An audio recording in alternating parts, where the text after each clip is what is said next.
Be sure to subscribe and like our channel.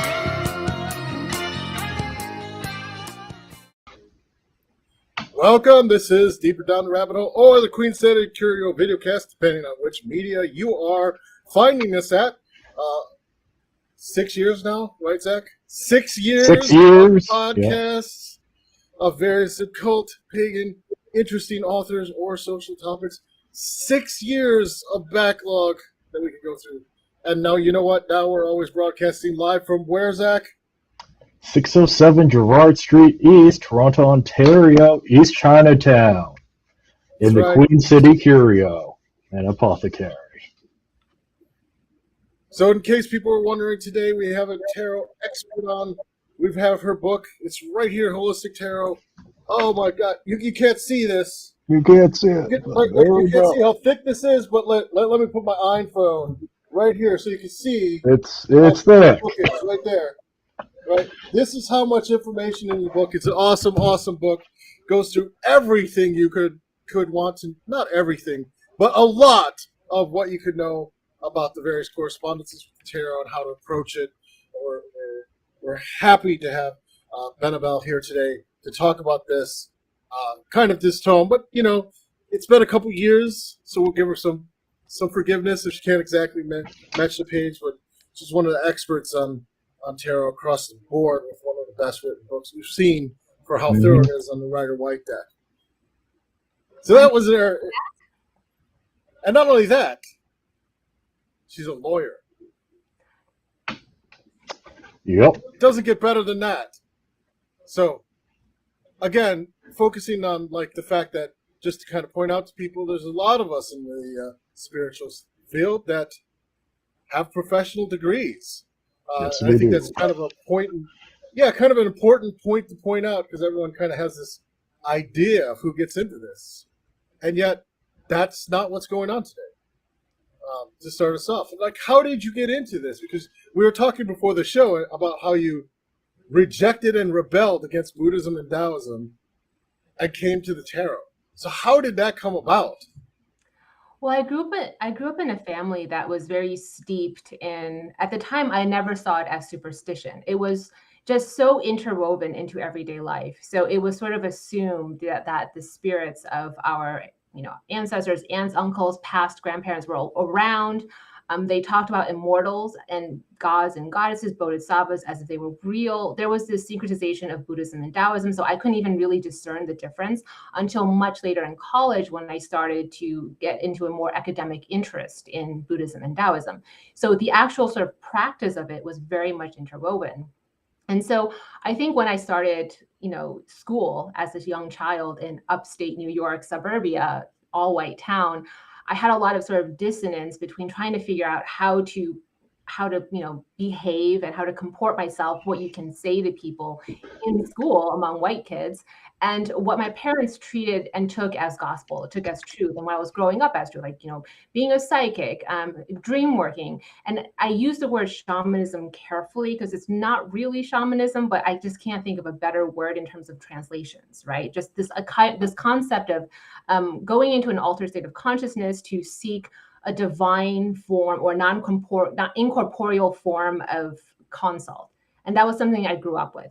So then when I get into school and you're trying really hard to be accepted and to be liked and to be popular, I knew I had to reject that. And so I tried very hard to reject anything that was from that culture, anything that was superstitious, and try to find something that made me assimilate better into the society that I was in. But then I think at the heart of it, you're born the way you are. So you're still interested in the occult. You still have interest in what's beyond the veil. And so I just got into the tarot thinking the tarot had absolutely nothing to do with the occult, which is a weird thing to think. But, that was kind of where I was coming from, just an immature little kid. And so I got into the tarot. I got into different forms of Western divination, fortune telling. I was reading Eliphas Levi. So that was where my interest was. And it really wasn't until my college years I began to integrate the two, returned to more Eastern forms of spirituality and just getting back into my roots. So now I do more of a middle path where I syncretize Eastern and Western occultism. But that's how I got into the tarot. It was rejection of my culture, sadly enough. It's all good. It's all good. so you actually had this story about initially, kind of in the book, about picking up a plane deck that had Journey to the West, and then just started Yeah. kind of pick up vibes from that while you're just kind of starting to get into the tarot. I still have it. I actually found the deck much later on, and I scanned it in and put it on my website to see, for people to see. But yeah, it had all the characters of what's Shioji, Journey to the West. Journey Right? to the West, yes. I never know how to translate things, but yeah. So Journey to the West, I had the characters on there, and it was just a mythology or story I just loved as a child. I knew all the stories, right? And so when you see it on a deck of playing cards, you would string together different cards, you draw them at random, and I would just tell myself these stories based on what was coming out of the spread. And that was, weirdly enough, a form of oracle or tarot divination. And when I found tarot itself, I think it was just a very easy and, comfortable segue into that. And still being able to reject it. I think that's the thing, though. Being human means you're hypocritical, right? Like, you think you know what you're doing. Being a hypocrite is very human. I am not bound by the demon of consistency. Are any of you bound by the demon of consistency? Nope. Would like to be. So a lot of the examples you have in the book uniquely deal with business and personal development in a business setting, which is kind of interesting. It's not geared necessarily to people. It is geared to people interested in sort of spiritual development, but there's a much closer tone to using this in business development and personal development in how it applies to your professional life. And maybe you could talk about, because I think this is one of the aspects of tarot that maybe people don't get, or they think it's not true. But maybe you could give us some examples in your life, how you actually use this for real financial success, how you translated the tarot into either developing new skills that were appropriate at the right time, or how you personally used it to really kind of get business and personal success in a way that maybe other people don't talk about. Because I thought a lot of the undercurrent on this was how to be successful in life, not necessarily how to be successful in tarot cards or reading tarot cards. That's there too, but I think it's interwoven, though, right? I think if you know how to use the tarot to succeed in life, then implicit in that is that you've mastered the tarot. Because how can you use tarot to be successful if you don't know tarot? So I think the highest and most advanced level of tarot knowledge is to actually be able to implement that knowledge in a way that's extremely productive. And so I think that was why that was my mission statement, was to talk about, okay, well, you're a great tarot reader. That's wonderful and all, but what's the purpose? At the end of the day, what does that bring to your life? What does that bring to the well-being of your loved ones and your friends? And so I always want to find a purpose for something. Like, what is the productivity of this thing that's in my life? And so for me, tarot really did have that. And that's why it's proved to be a lasting part of my life. A less serious example of how it does, like, my husband is a financial analyst. And so I've used the tarot to help him, pick his stocks. And we've played around with that a lot, where, he was talking to his friends about how, sometimes it's so volatile, the market, that it's like a monkey throwing a dart at the board and figuring out what stocks to buy. So I said, well, what about a witch throwing cards on the table? Who's better, right? And so we decided to play games where he would go about it the real financial analyst way, and I, who know nothing about it, would use tarot cards to pick between different stocks. And we found that it worked quite well. And so that's some way I use tarot as well. I think that it's important to find a purpose for it, Now, did it work better with the financial analysts being able to give you equal choices? Did that come to be the best of all worlds between the tarot and the analysis, or were you just the witch was just straight up better? Or which one? Like, what's the stats? Yeah, Both, and depending on what. So I actually found when you're getting into markets of innovation, like really at the at the cusp of research, when it's really, it could go either way. Even a seasoned financial analyst wouldn't be able to predict what would happen, because you're talking about markets of innovation. I actually think that the witch can do better, because they have this intuition that they're exercising a muscle that I think if you're too stuck in a logical minded approach to life, you don't exercise that muscle. So you can't foresee certain things. You're too stuck in your way of thinking. But the witch who doesn't think your way, doesn't have your form of academic or formal training, can think differently, think outside the box, to use a cliche. So they're better at predicting those areas. But I think obviously you can't say that she's going to be better at stocks than the person who's studied it, right? You might be. Well, it depends on how much background knowledge you actually pick up from your husband. Fair enough. Mhm. Right? Like, because we know from statistics, like, if you get enough information, then you're applying the intuition in a background way. Exactly. So if he's dropping enough hints about which potential stocks, he's already limited the playing field, making a divination much easier. Like, it's like subconscious knowledge almost. Like he's pushed it into the computer of intuition that is you, or the witch that is an intuition of you. And then basically what comes out is there's a lot less choices. Yeah, and I actually think that's valid. That's a valid way to utilize intuition or divination systems, because I think it's almost like an excuse or permission slip to activate subconscious knowledge, that if you didn't have this platform or medium, you might be more resistant to leaning into your subconscious knowledge.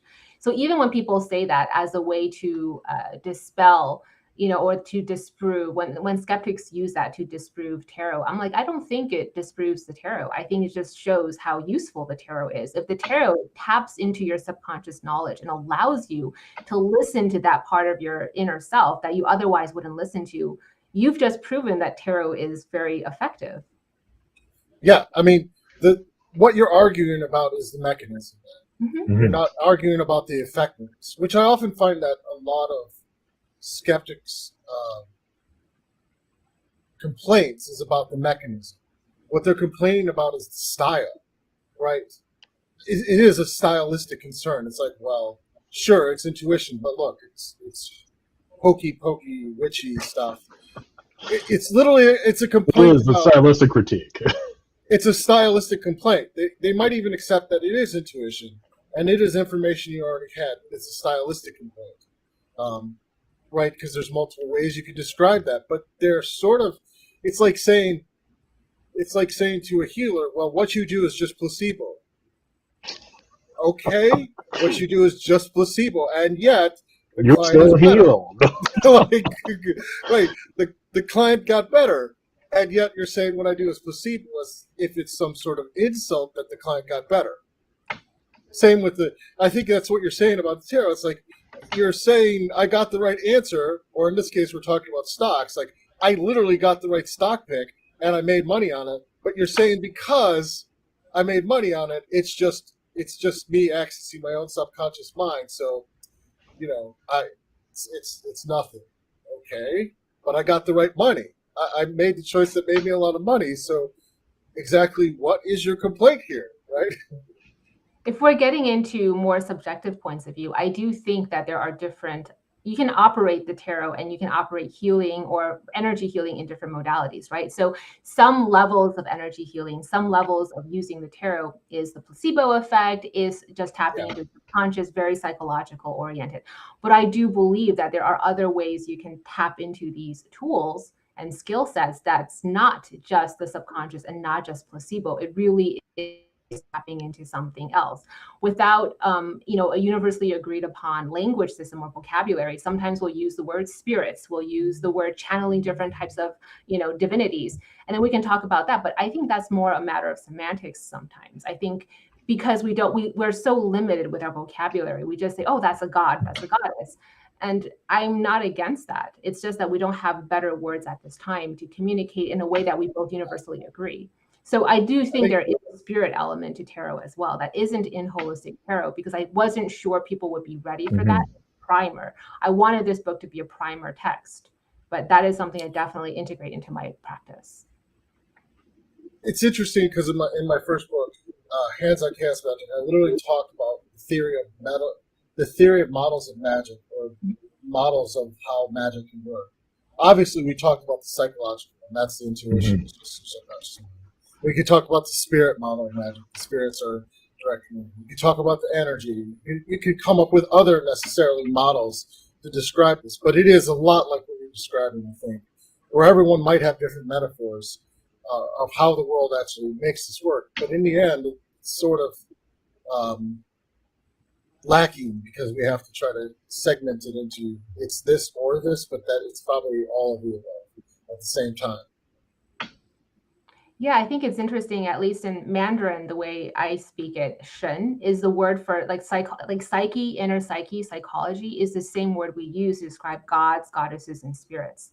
And so I think if you look at language, it explains a lot about their cultural philosophy. And so because our language, we use the same word to describe inner psyche and psychology as we do the divine gods, goddesses, and spirits, it kind of shows the cultural philosophy that I bring to these types of works is that they are interwoven and they're interrelated.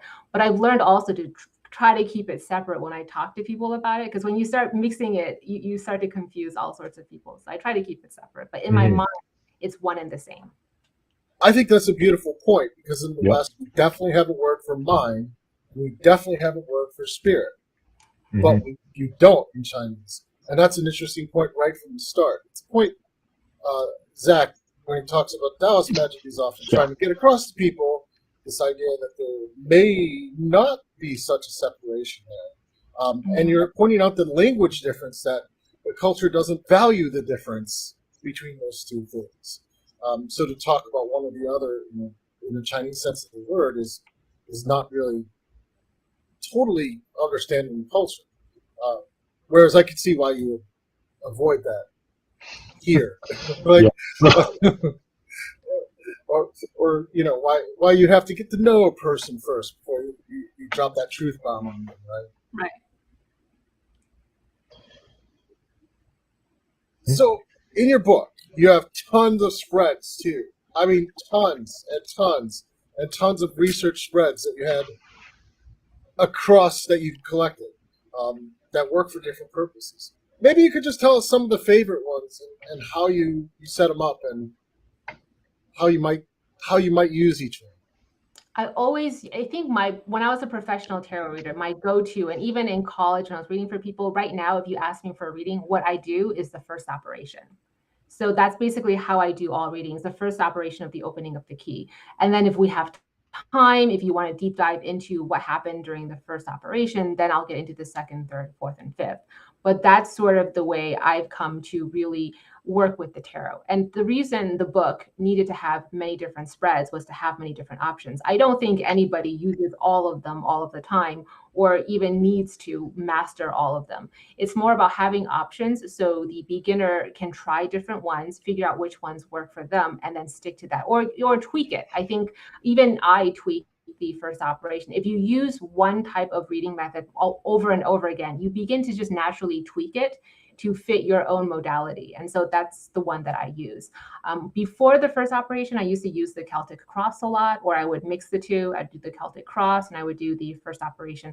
But I also think that's because it's a product of the generation that I learned the tarot. At the time, everybody was using the Celtic Cross. Most people didn't even know there were other spreads. And I'm joking, but you know what I mean? Like it was like 3-card spread, Celtic Cross, and the horseshoe. And I don't think there were any other spreads that were really taught. And then now it's this totally different world where people make up their own spreads, and there's like spreads on Instagram and spreads for full moons. And it's just a very different way of learning the tarot compared to when I was coming up in that world. Yeah, so, I mean, in terms of the spreads, you mentioned a Bagua spread. I mean, I went through the book, I heard about it, I went straight to that page as soon as we got the books physically. I was like, I want to look at this.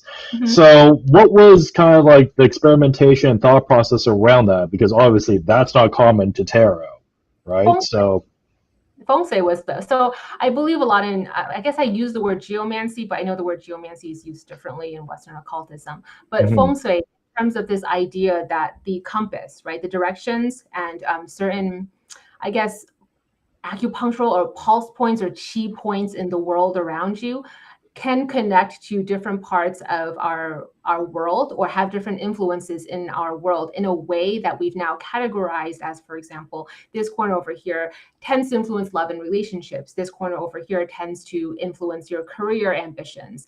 And so everything for me is based on the environment around me, using sort of a geocentric or even a self-centered point of view, where what's around what you are, find north, south, east, and west, and then sort of superimpose that magic square, the Luoshu magic square. Mm-hmm.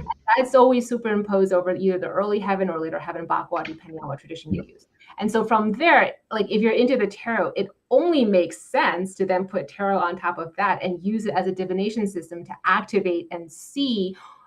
It's kind of like taking the temperature, right? You're using the tarot as a barometer to take the temperature of your love life, take the temperature of, you know, your working career matters, and use that to see and detect what the chi looks like. So the tarot image becomes a barometer, or like a picture of what the chi looks like, and I kind of connect the two. It works for me. So. Oh, absolutely. I mean, at that point, you're mapping the universe to be a Chinese mapping of Lo Shu or Bagua, but you're using the symbology of the tarot deck that you understand to be to do those checks at that Correct. point. So, which then gets into the next thing, which I found interesting, was you actually break down the tarot from the personal development standard, but you put percentages to it when you were doing it from a development standard. So the one example, you said there was a case study and someone had like 0 air cards, but they had like 4 fire cards, and you did analysis around that. So tell us like more about that process, and again, that thinking, because that I found very striking from more like a business analysis standard, where it's like, oh, this is really nice. Like there's percentages, right?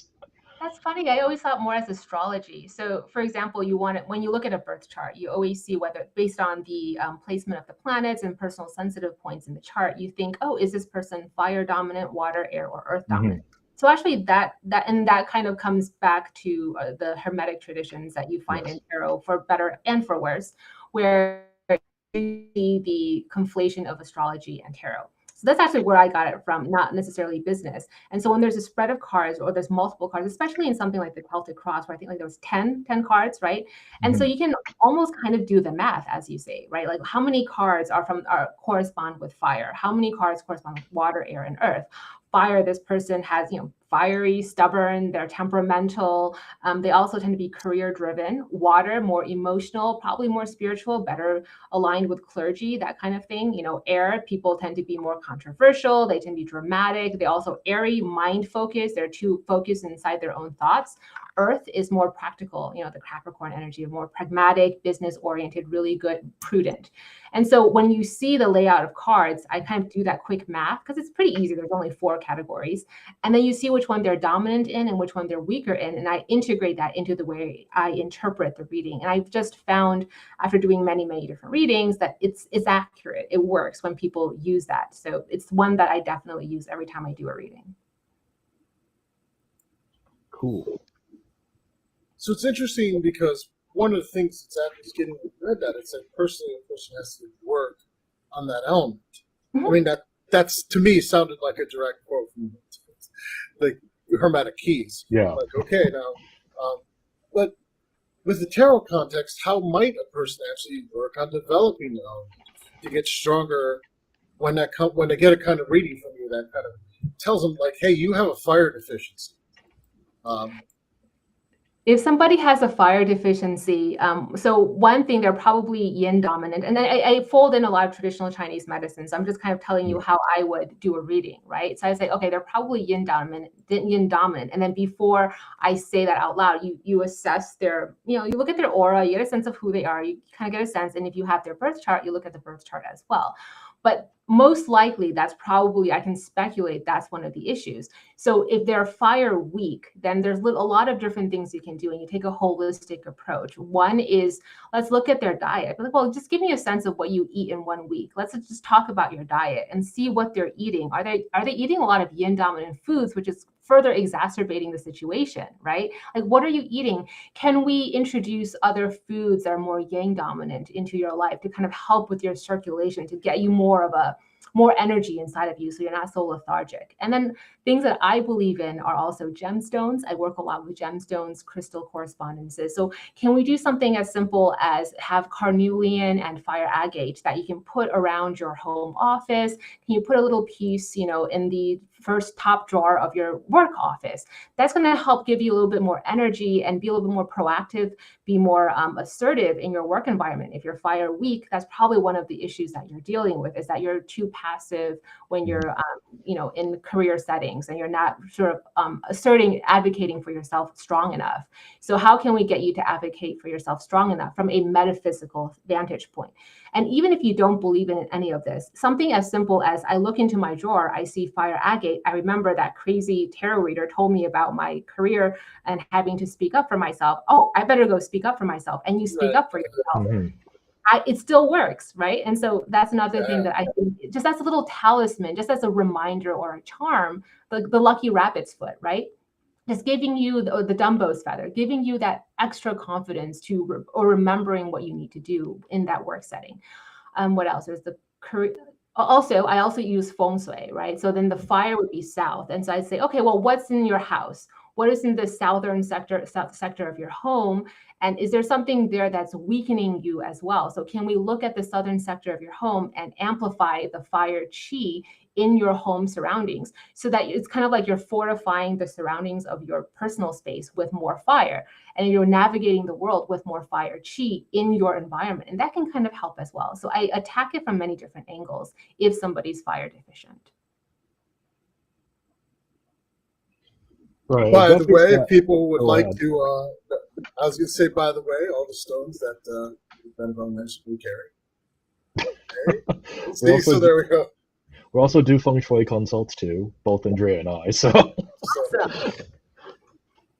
so it definitely sounds like you have a big influence. At least, like, I'm hearing Chinese medicine, I'm hearing feng shui. I mean, that's my bread and butter there. So this is where, in reference to the tarot, are you taking more, like, I know you mentioned diagnostic pieces. Are you using the tarot in any other ways, like in terms of representing things? Like you might have a tarot card in your drawer, for example. Or are you doing it like methods like that? A lot of people do use it that way, and I think it's effective.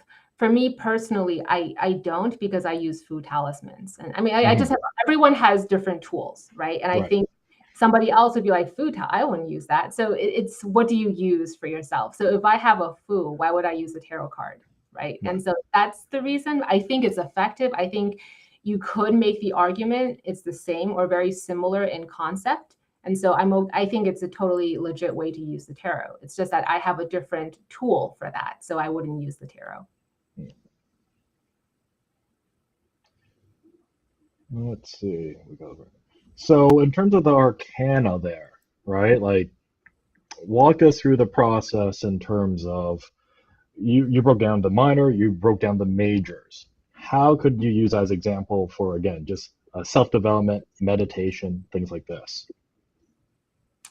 So I think the very traditional textbook old way of looking at it was major arcana refer to forms of higher self-development, it's spiritual energies, it relates to extenuating circumstances, and then the minor arcana relate to everyday mundane happenings. And I think that's sort of the really traditional way of looking at it. We don't really look at it that way anymore. We kind of see it as intermixed, right? And so people don't have that very separated divide in terms of how they interpret major versus minor arcana.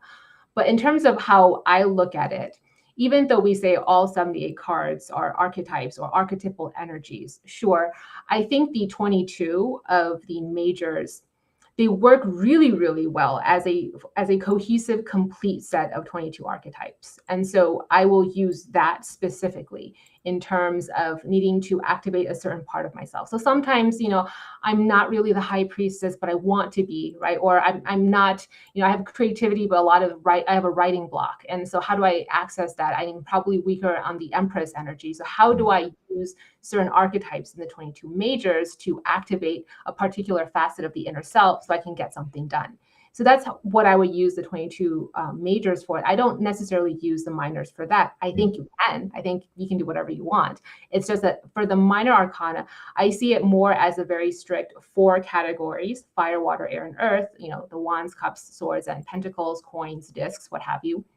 And I see it more as representing the spectrum of fire energies, the spectrum of water energies and air energies, et cetera. And then different facets of that particular element that I want to activate. So that's how that's the way I view the two, but not everyone views it that way. And I don't think everyone has to view it that way. So one of the funny stories you gave us was about using the first key of the Golden Dawn, the 6 keys of the Golden Dawn, in a huge party while drunk, and how that affected the readings. And maybe you could tell us the story. Which story is it? The one I just told you earlier about the opening? Right before the show. The Golden Dawn. Because I was like, I don't think that's in the book, Andrieh. I'm pretty sure that was not in the book. That's not in the book. It's not. It's definitely not. So for me, I don't think I need to take it that seriously in terms of, I know from when I was learning the tarot, there is this strong ethical principle of you shouldn't be doing tarot readings when you're incapacitated. And so some people do feel that way very strongly. I don't. I think if I'm going to do a professional paid tarot reading, of course, I'm not going to be incapacitated. But if I'm doing readings among friends, I think there's nothing cooler in the world than to do tarot readings when you're drunk off your ass, because like you're unfiltered, the coolest messages come through. Like sometimes it's not even you like go into an altered state of consciousness, you start channeling spirits that you would otherwise block mentally because you're like, no, I don't want to go there. If you're drunk, you'll go there, right? So, these things are so much fun. And that was something that I did, which was, try to go through the opening of the key, go through all as far as you can go in the 5 operations, completely plastered. And I thought that was a lot of fun. I felt like people started talking about, channeling, right? Yeah, channeling, where they're speaking in tongues, and my friends who never normally would do that, but are tarot readers. And I just think it's something that is worth trying if, it's within if it's within your lifestyle to do that comfortably and safely, then I think it's totally fun. We're okay with that. We're totally okay with that. Especially given that you never know. Initiated voodoo priest, I know all about that kind of stuff, right? I'm okay with it. And actually, that gets to a lot of some of the questions that actually came up that I'm seeing. It's kind of like, isn't the diviner a big part of any readings? Like, and that story leads into that question: what does the actual diviner? How do they affect the readings? I have so many thoughts on this. Where do I start? So I think the tarot itself, the literal physical deck of cards, right? Especially if you're working with a set system like the Rider-Waite-Smith or the Thoth, the history of it, the sort of the universal use of it, everybody having this consensus of what this card means, that card means, and how we're reading it. This energy that's been built up over centuries, I think does infuse that particular pack of cards with some particular level of power. And so a total, like my 9-year-old niece can pick up a tarot deck, pull a card, and there's something happens there. And I truly believe that, right? Because the cards inherently, because of what it has gone through, has accumulated a certain level of power. Now, can that power actually be productive? If she can pull a card, there's some power there, but can she read it? Well, where can you go from there? And so that's where the power of the diviner comes in. And even there, I think you can use psychic ability, which is the ability to tap into something that transcends time, space in the linear form that we understand it. Or it can be something as simple as you have some really strong skill sets when it comes to reading people, like a form of cold reading. And maybe you don't call it cold reading, and maybe it has no negative intentions whatsoever, but it's just something that you're really good at, and you're tapping into that. And that's one mode of reading that some readers use. Others is the psychic ability. And then others, I think, are really good as a priest or priestess, where they're channeling something. They're able to draw in some pillar of pre-existing force out there that has foreknowledge, and they're tapping into that. And the messages coming through isn't the voice of the human being that you're seeing in front of you, but something beyond. So there's different ways of using the tarot. So to answer your question, yeah, absolutely. It's the ability of the diviner doing the tarot reading, but it's in combination with the fact that this tool innately in and of itself, due to its history and its use, has also accumulated its own innate power. But some people, even with the Rider-Waite, just don't use the precursor readings at all. They're just intuitive what the answer is. Or they I kind think of ignore the history of it. Yeah. Right? Mm-hmm. And there's the psychic, and they're kind of using psychic intuition. So you see that on TikTok a lot, right? Where they're pulling cards and just saying what comes to their mind. I don't think I would never discredit that. I think that's just a different form of reading. The way they're reading cards is psychic ability. So what about the state of mind of them too? Like, so you're getting into like what their ability level is, but from your experience, how about the state of mind? How does that affect, possible outcomes of the reading too?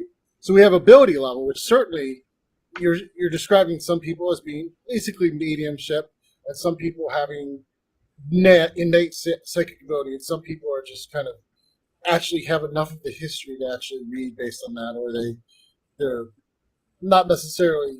They might say they're code reading, even though they're getting intuitions. So that's kind of like what type they're doing. But then even what does it matter? Like, because parts of your book are also bringing up the points of meditation and why it's important. So what is actually even the state of mind of the reader going in? How can that affect the outcome of the reading too? I think it affects everything. I think state of mind goes how biased you are when you're reading. Are you just reading for yourself? Are you projecting? Or are you truly, truly being objective and empathic, and you're really tapping into the interests of the other person?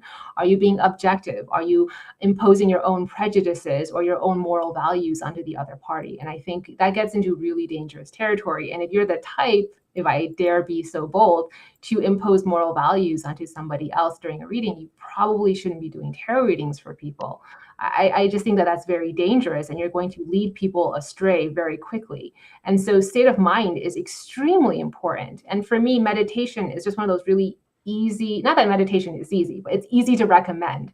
It's an easy way to integrate a practice into your life that not immediately, but like it gives you measurable and observable results in real time, and in a way that you can immediately see that, oh, you're adjusting the way you're viewing the world. You're adjusting how I don't want to say selfless, but how much more of other people's perspectives you're able to see simultaneously with yours.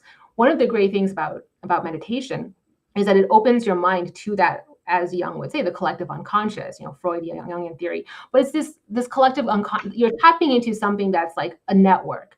And we are constantly aligning your own personal state of mind with that collective network. It's just much easier to be empathic and not see everything from a very closed-minded, your own biased point of view. And so the state of mind of a tarot reader is not only important, but if it's not correct, like if it's not in the right state where they're being objective and empathic and compassionate, it's dangerous. So how would you know that?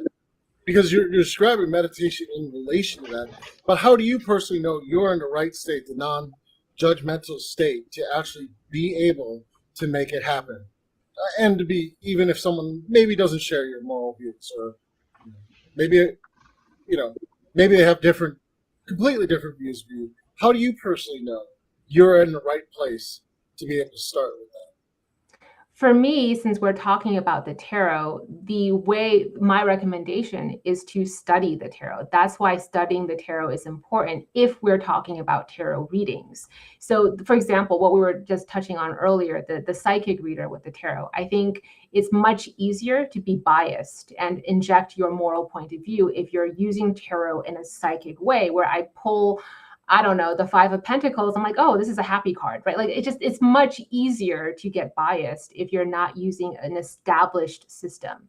So if you use an agreed upon established system of correspondences and meanings to the 78 cards, then you can kind of tap into that and use that to almost do a self-check, right? You use what cards come up in the tarot reading to self-check whether or not you're imposing moral views, or you're literally reading what the card says based on a more textbook-ish correspondence. So that's why knowledge of the tarot is so important, because it's that checks and balances to keep your own moral values and judgments at bay.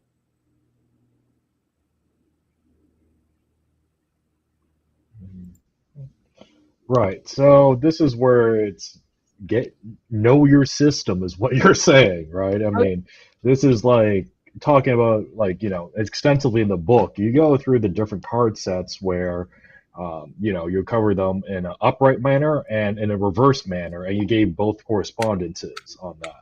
And know thyself too. Know thyself is very important. So for example, I'll be really personal, right? So for example, if people come to me for readings on childbirth or having children or pregnancy, because that's a personal sore spot, I'll say immediately, I'm not the best person to do that reading. I can't trust myself to be unbiased when I do this reading. Right, You have to find right.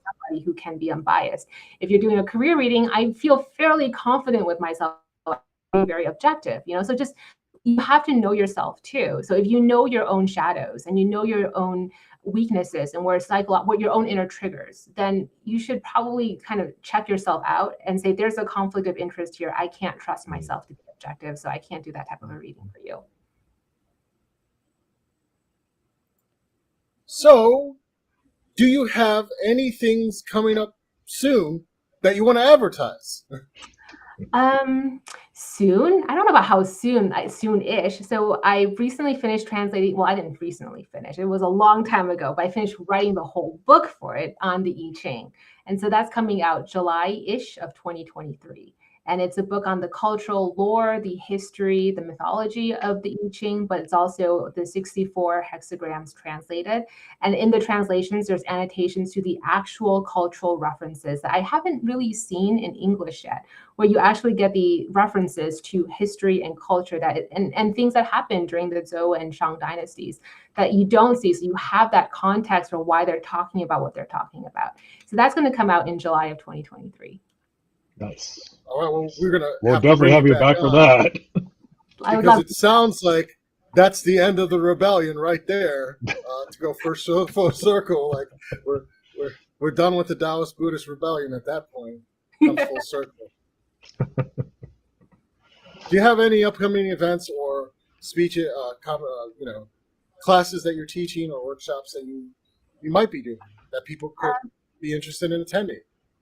October, there's the Northwest Tarot Symposium in Portland, Oregon. I'll be a keynote speaker there. Matt Oren is another keynote speaker. So that's going to be really exciting. There's going to be a lot of really interesting people. If you want to connect with the tarot community in person, I strongly recommend going to Northwest Tarot Symposium.